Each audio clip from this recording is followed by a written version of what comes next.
some time signing those autographs. Anyway, we'll round up the day's news, starting with football. England, of course, are in Poland for that crucial return game, one they must win, and the result could go a long way to determining their World Cup fate. Well, Ray Stubbs is out there, and he brings us this report.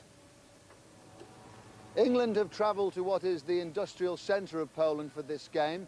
This region is the engine room of the country, so what's needed is a spanner in the works. Only one of these two nations can qualify for next year's World Cup finals, but there's nothing new in that situation. Much has been made of the history of this fixture. Defeat here 24 years ago was one of the main reasons England didn't qualify for the 1974 World Cup finals. Moore. Oh, in trouble, Leboński. Moore was too casual. 2-0. Failure to do so was rubber-stamped at Wembley. England missed a hatful of chances to win after another defensive slip-up had cost them dearly. Hunter's got to make that, and he's lost it. Kadoka is inside McFarland. Hughes trying to get back goal side. Domarski coming up square number 10, and it's there. True, England haven't lost to Poland for 24 years, but they haven't beaten them away from home for 30 years. And in qualifying for the 1990 World Cup finals, they rode their luck during a goalless draw. In Poznan in 1991, it needed an equalising goal from Gary Lineker 13 minutes from time to secure a place in the 1992 European Championship finals. Ian Wright had to come off the bench and score his first international goal to salvage a point in a World Cup qualifier in 1993. Some of your profession, let's say, gets superstitious. It's part and parcel of being a professional player sometimes. Does the history of this occasion, do you ever consider it? Touch wood, no.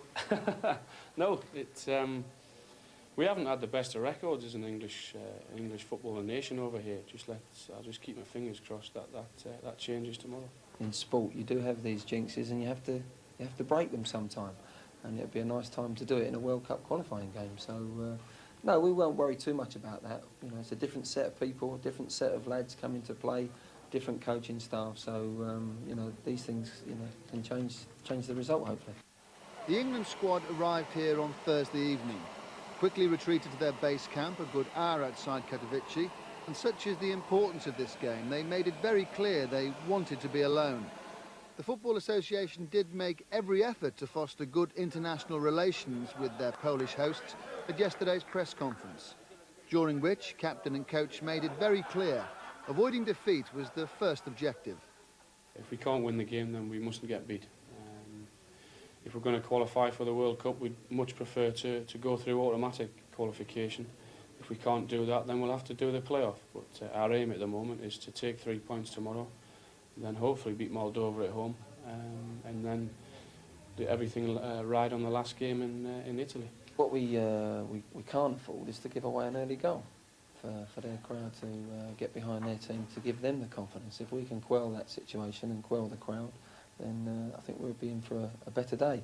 But I think an early goal against us would really make it an uphill battle, which we did. You know, we gave that goal away at Wembley, managed to turn it round.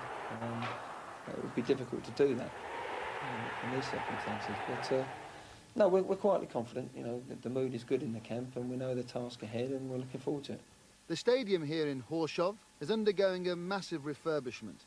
Around 1,500 of the 32,000 capacity crowd will be supporting England, and although there's been a warm welcome for Glenn Hoddle and his players, Football Association officials do have at the back of their minds the danger of flashpoints between rival fans. After the euphoria of Euro 96, when an entire nation sang and cheered, and with the memory that England didn't get the trip to World Cup 94 in the United States, missing out on World Cup finals yet again is unthinkable. I'm sure to actually play in a World Cup finals is a great experience. Personally, I haven't experienced it at the moment. I've been fortunate enough to play in 2 European Championships, but not a World Cup. It's my ambition to try and take England there. No one wants that to happen again, do they? No, it doesn't. It wasn't a nice feeling. I mean, I was sat in Portugal at the time watching on the television. I'd much preferred to have been there and actually playing in it. We've got a very good chance of actually achieving that dream. Let's hope we can go one step further and actually achieve it. And kick-off is under 3 hours away now. The guessing game about the England lineup continues. and Glenn Hoddle has been known to spring surprises before now. The indications this time, Newcastle's Rob Lee could well get a place in the starting lineup, but not at the expense of Paul Gascoigne, who could also start. To rev the situation up slightly, England complained about the state of the pitch and put in a formal complaint. The weather's hostile, the atmosphere will be hostile. This is a crunch game for both countries. Crunch game indeed, so important for England. You'll be able to see highlights tonight on BBC1 at 10:20. Meanwhile, elsewhere, it's reported today that Rangers have made a £20 million bid for Barcelona's striker Ronaldo. The player's agent said Rangers had offered a salary of £17 million over 4 years, but he maintained the Brazilian would still be joining Inter Milan this summer. The Rangers' offer would have shattered Alan Shearer's world record £15 million transfer fee.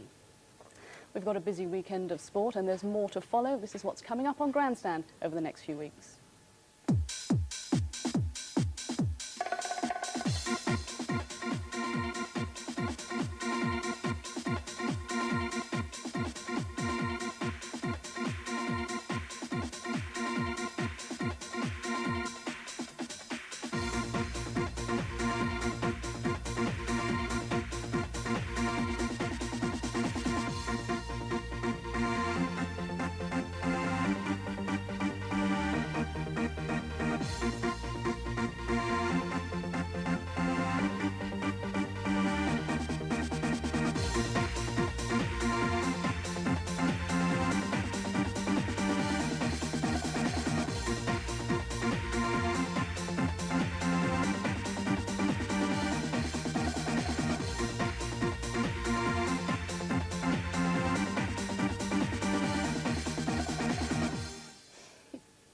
A lot to look forward to, but back to today and rowing. The World Cup Series is taking place in Munich and it's turning out to be a big weekend for our Coxless Fours. They are, of course, Stephen Redgrave, Matthew Pinsent, Tim Foster and James Cracknell. This was their semi-final from this afternoon.